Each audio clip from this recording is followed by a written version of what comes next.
আসসালামু আলাইকুম ওয়া রাহমাতুল্লাহি ওয়া বারাকাতুহু।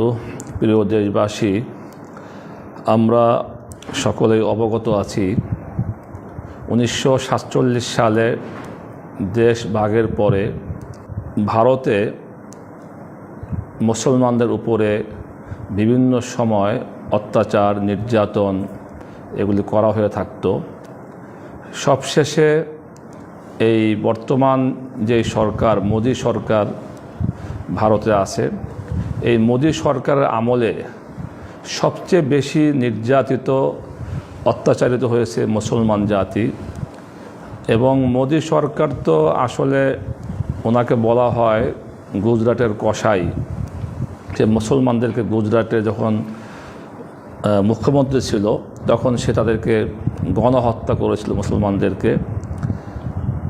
এই মোদি তার পরোক্ষ বা প্রত্যক্ষ মদদে ভারতে উগ্রবাদী সংগঠন, হিন্দু সংগঠন এবং সরকারি বাহিনী বিভিন্ন সময় মুসলমানদের বাড়িঘর আক্রমণ করে, আগুন দিয়ে জ্বালিয়ে পুড়িয়ে দেয়, মসজিদ ভেঙে দেয়, মাদ্রাসা বন্ধ করে দেয়।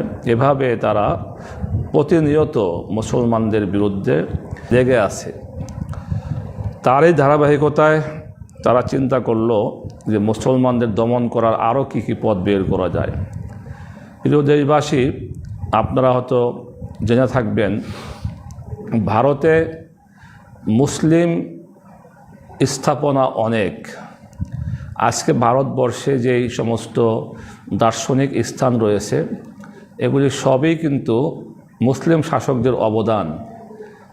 আজকে ভারত যে গর্ব করে যে আমাদের দিল্লি জামে মসজিদ, লালকেল্লা, এরপর আজমির শরীফ, এরপরে তাজমহল ইত্যাদি, এই সবগুলি মুসলিম শাসকদেরই অবদান। তো এই ভারতে মুসলিমদের বিভিন্ন প্রতিষ্ঠান পরিচালনা করার জন্য একটা ওয়াকফ এস্টেট নামে একটা সংস্থা আছে। এখান থেকে মুসলমানদের বিভিন্ন ধর্মীয় প্রতিষ্ঠান, মসজিদ, মাদ্রাসা, দাতব্য চিকিৎসালয় সহ এখান থেকে সাহায্য করা হয়, পরিচালনা করা হয়ে থাকে।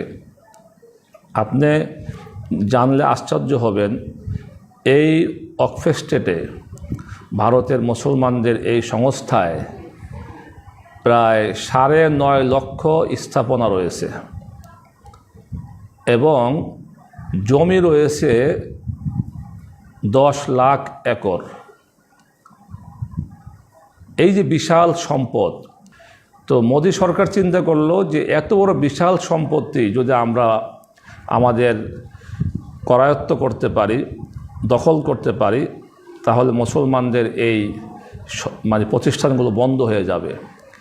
এই গভীর ষড়যন্ত্র করেই গত কয়েকদিন আগে সম্প্রতিকালে ভারতের জাতীয় সংসদে মোদি সরকার ওয়াকফ সংশোধনী 2025 নামে একটি বিল পাশ করে। যেই বিলে মুসলমানদের সেই ওয়াকফ এস্টেটের যে নিয়ম নীতি ছিল এগুলোকে তারা পরিবর্তন করে। এই ওয়াকফ এস্টেট পরিচালনায় বিগত সময়গুলোতে সরকারের কোনো হাত ছিল না। এখন বর্তমান সরকার এখানে পরিচালনা করবে এই ওয়াকফ এস্টেটকে, এবং এই ওয়াকফ বোর্ডে হিন্দু সদস্যদেরকেও এখানে নিয়োগ দেওয়ার আইন করা হয়েছে। অর্থাৎ এক কথায় মুসলমানদের এই সকল সম্পত্তি দখল করে মুসলমানদের যে অগ্রযাত্রা এবং তাদের যেই প্রতিষ্ঠানগুলো পরিচালনা করে না করতে পারে, এই কারণে এই আইন সে পাশ করেছে। যদি এই আইন পাশ হয়েই যায়, বাস্তবায়িত হয়, তাহলে ভারতের মুসলমানদের অস্তিত্বের সংকট দেখা দিবে। তাই আজকে এই আইনের বিরুদ্ধে ভারতের মুসলমানরা আজকে আন্দোলন সংগ্রাম করতেছে, তারা আজকে সোচ্চার হয়েছে। আমরা বাংলাদেশ ভারতের প্রতিবেশী দেশ, আমাদের এখানে অনেক দায়িত্ব আছে এবং হক রয়েছে। আমাদের বাংলাদেশের মানুষেরও উচিত এই ভারতের এই মুসলিম জাতিসত্তা বিরোধী এই ওয়াকফ সংশোধনী 2025 যে বিল পাশ করেছে, এই বিলের বিরুদ্ধে সোচ্চার হওয়া, এটা আমাদের নৈতিক দায়িত্ব, ইমানি দায়িত্ব। তাই বাংলাদেশ খেলাফত মজলিস আগামী 23শে এপ্রিল অর্থাৎ আগামী পরশুদিন বুধবার জাতীয় মসজিদ বাইতুল মোকাররমে জোহরের নামাজ পড়ে সেখান থেকে আমরা গণমিছিল করব এবং ভারতীয় দূতাবাস অভিমুখে আমাদের গণমিছিল হবে এবং আমরা স্মারকলিপি দিব। অর্থাৎ আমরা এই মিছিলের মাধ্যমে জানান দিব যে আমরা মোদী সরকারের এই মুসলিম জাতিসত্তা বিরোধী এই আইন আমরা মানি না, এটা মানতে পারি না, এটা মুসলমানদের স্বার্থ বিরোধী। এবং আমরা এটাও জানান দেব যে আমরা যারা ভারতে যারা মুসলমান রয়েছে তাদের সাথে আমরা আছি, তারা হিম্মত হারা হবে না, তারা আগায় যাবে।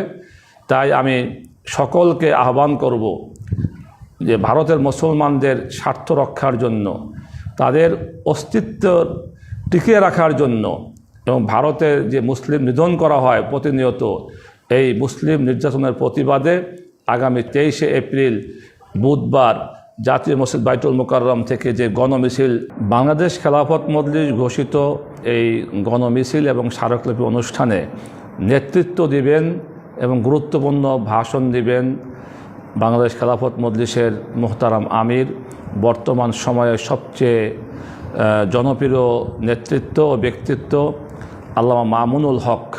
অতএব আসুন আমরা মামুনুল হকের নেতৃত্বে আগামী 23 তারিখের গণমিছিল সফল করি, কামিয়াব করি।